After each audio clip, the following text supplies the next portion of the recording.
الحمد لله وصلى الله تعالى وسلم وبارك على رسول الله محمد وآله المهتدين بهداه. بران و خوشکانی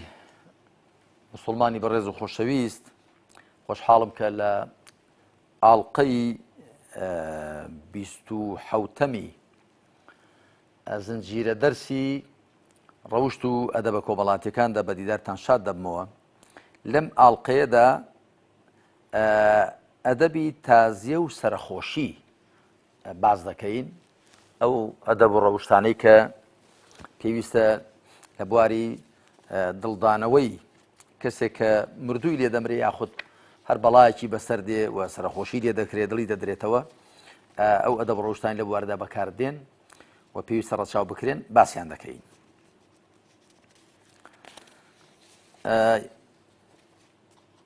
یەکەمین دەق کە لەو بارەوە دەهێنین ئەو فەرمایشتەی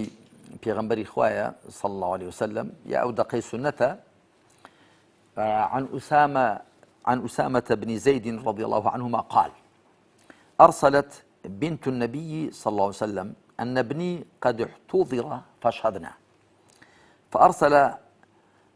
يقرئ السلام ويقول إن لله ما أخذ وله ما أعطى وكل شيء عنده بأجل مسمى فلتصبر ولتحتسب. فأرسلت إليه تقسم عليه ليأتينها، فقام ومعه سعد بن عبادة ومعاذ بن جبل وأبي بن كعب وزيد بن ثابت ورجال رضي الله عنهم، فرفع إلى رسول الله صلى الله عليه وسلم الصبي فأقعده في حجره ونفسه تقعقع ففاضت عيناه، فقال سعد: يا رسول الله ما هذا؟ فقال: هذه رحمة جعلها الله في قلوب عباده، وفي رواية في قلوب من شاء من عباده، وإنما يرحم الله من عباده الرحماء. بخاري بجمارة 1284، مسلم بجمارة 923 هێناویانە. ئوسامەی کوڕی زەید کە بە خۆشەویستی خۆشەویست الحب بن الحب ناودارە، چونکە پێغەمبەر عەلەیهی سەڵات وسەلام هەم زەیدی کوڕی حارثەی زۆر خۆشویستووە کە کاتی خۆی لە سەدەمی پێش پێغەمبەرایەتیدا کردوێتی بە کوڕی خۆی و کۆیلە بووە و دوایی ئازادی کردووە، هەم ئوسامەی کوڕیشی زۆر خۆشویستووە. جا ئوسامەی کوڕی زەید خوا لە خۆی بابی ڕازی بێ دەڵێ کچی پێغەمبەر عەلەیهی سەڵات وسەلام ڕووی نەکردوێتەوە کامیانە، بەڵام بەدڵنیای فاتیمە نەبووە، یان زەینەب بووە، یان ئومو کەلثوم بووە، یان ڕوقیە بووە، خواریان ڕازی بێ. ناردی بۆ لای پێغەمبەر عەلەیهی سەڵات وسەلام کە کوڕەکەم لە گیانەڵادایە تۆش ئامادە بە لە لامان. پێغەمبەر عەلەیهی سەڵات وسەلام وەڵامی بۆ ناردەوە کە سڵاوت لێبێ و پێشی فەرموو کە خوا ئەوەی وەری بگرێ هی خۆیەتی و ئەوەش کە دەیبەخشێ هەر هی خۆیەتی و هەموو شتێک لە لای خوا کاتێکی دیاریکراوی هەیە، بە خۆڕاگر بێ و بە پاداشتی ئەو بەڵاو مصیبەتە لای خوا حساب بکە، پاداشتەکەی لە خوا بوێ. بەڵام دووبارە کچەکەی پێغەمبەر عەلەیهی سەڵات وسەلام ناردیەوە، نوێنەری ناردەوە و سوێندی خوار بوو کە دەبێ هەر بێت ئامادە بێت تەشریفی بێ. ئیدی پێغەمبەر عەلەیهی سەڵات وسەلام هەڵسا و سعدی کوڕی عوبادە و معادی کوڕی جەبەل و ئوبەی کوڕی کەعب و زەیدی کوڕی ثابت و پیاوانێکی دیکەش لە هاوڵان خواریان ڕازی بێ لە خزمەتیدا چوون. کە چوون منداڵەکە بۆ لای پێغەمبەر سۆزم بەرز کرایەوە، واتە خستیانە باوەشی، خستیانە کۆشی، ئەوی لە کۆشی خۆی دەدای نیشتاند. لەو حاڵەتەدا گیانی دەدا، ڕۆحی دەدا. پێغەمبەری صلی الله علیه وسلم چاوەکانی فرمێسیان پێداهات. سعدی کوڕی عوبادە گوتی: ئەی پێغەمبەری خوا صلی الله عليه وسلم، ئەمە چییە؟ فەرمووی: ئەمە بەزەییەکە خوا لە دڵی بەندەکانی دەدای دەنێ. لە ڕیواتێکدا فەرمووی: ئەمە بەزەییەکە خوا لە دڵی هەر کەس لە بەندەکانیدا کە بیەوێ دای دەنێ و بەدڵنیایی خوا بەزەی بەو بەندانەی دادێتەوە کە ئەوانیش بەڕەحمن بە بەزەین لەگەڵ غەیری خۆیاندا.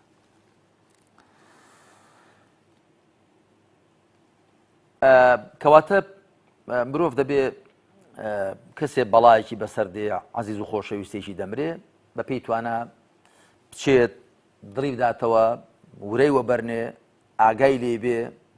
هانی بدە. پێغەمبەر عەلەیهی سەڵات وسەلام یەکەم جار نەچووە، بەڵام دوایی کە کچەکە زۆر وەڵامی ناردووە و سوێندی خواردووە، ئیلحاحی کردووە، ئەو جار چووە تەشریفی چووە و منداڵەکەشیان خستۆتە باوەشی لە باوەشی ئەودا دیارەجیانی داوە. دقێکی دیکە لەو بارەوە أمية لما قتل جعفر بن أبي طالب رضي الله عنه قال رسول الله صلى الله عليه وسلم اصنعوا لآل جعفر طعاما فإنه قد أتاهم أمر شغلهم. أما أبو داود بجمار 3132 والترمذي بجمار 998 وابن ماجه بجمار 1610 والباني لصحيح الجامع بجمار 1015 هنا ويانا. واتكاتك جعفري كوري أبي طالب كجرا جعفري كوري أبي طالب خوالي الرازي به فرماندەی سوپای مسلمانان بوو لە مؤتە و ئێستاش گۆڕەکەی لەوەیە، هی ئەویش و هی عەبدوڵای کوڕی ڕەواحەش کە سێ لە فەرماندەکان لەوێ شەهید بوون، هەتا دوایی خالیدی کوڕی وەلید خوای ڕازی بێ تاکتیکی جەنجی گۆڕی و بە شێوەیەکی زیرەکانە ئەو 3000 کەسەی دەرباز کرد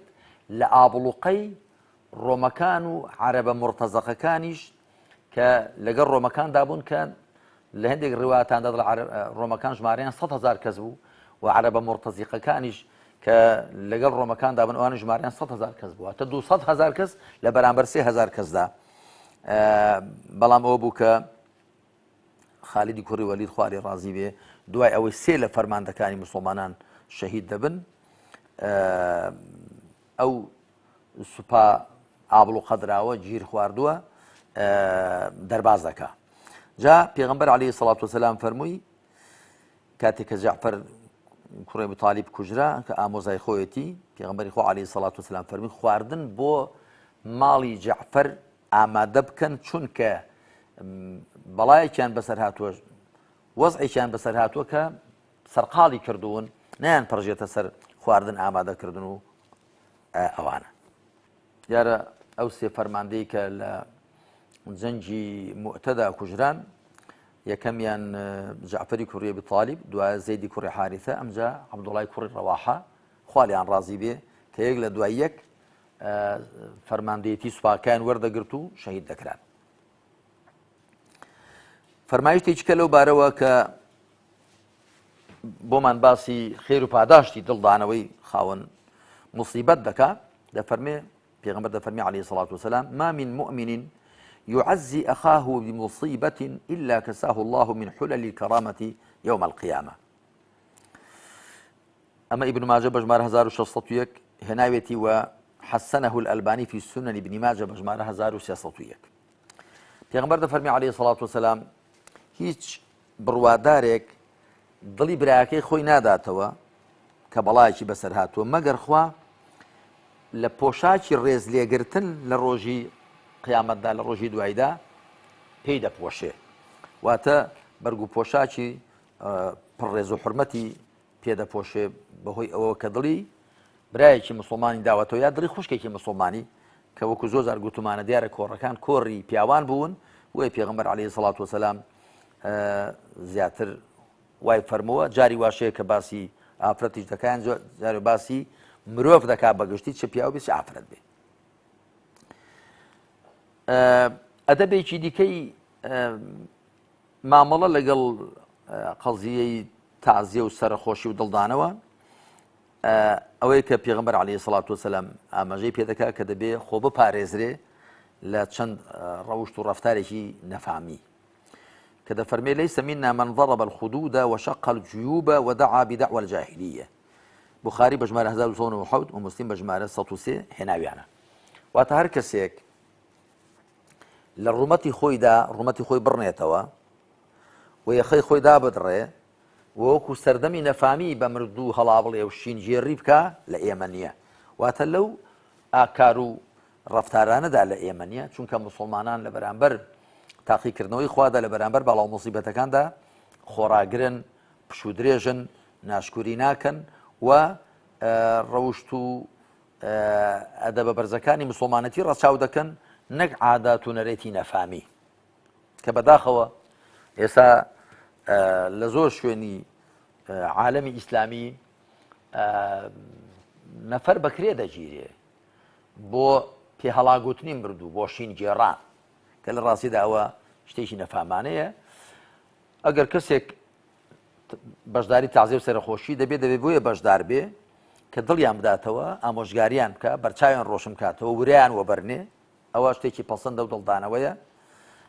نەک بە پارە شینیان بۆ بژێڕێ و زیاتر دڵیان بریندار کا و بە مردووەکە هەڵا بڵێ و ئەوانش زیاتر بوو ڕژێنێ کە زیاتر بگریان و زیاتر خۆن ناڕەحەتی دەرببڕن کۆتا دەق کە لەو بارەوە دەیهێنین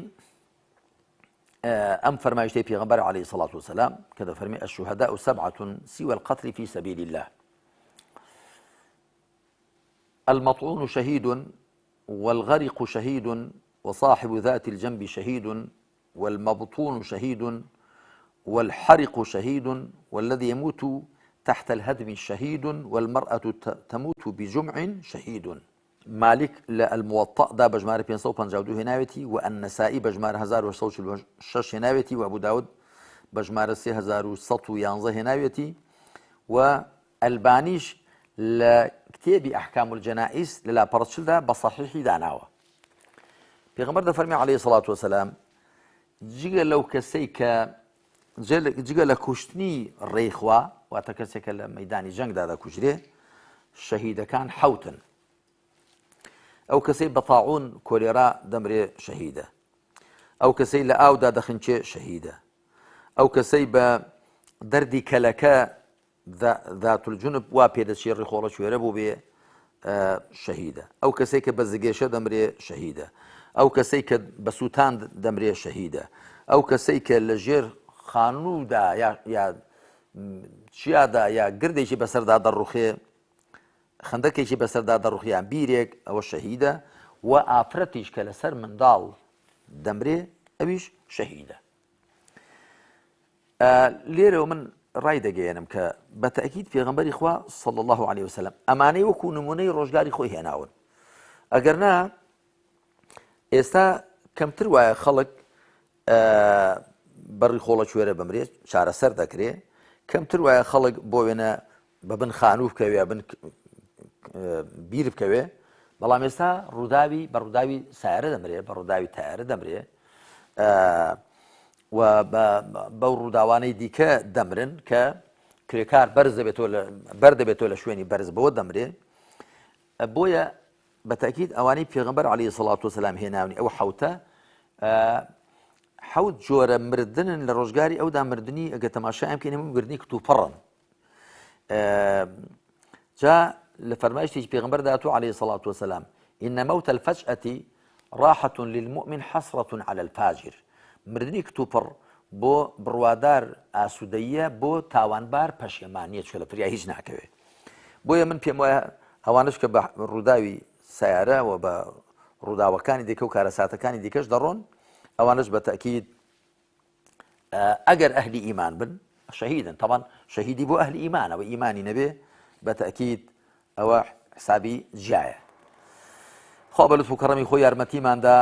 لە بواری تازی و سەرخۆشیشدا ئەو ئەدەب ڕەوشانە ڕەچاوکەین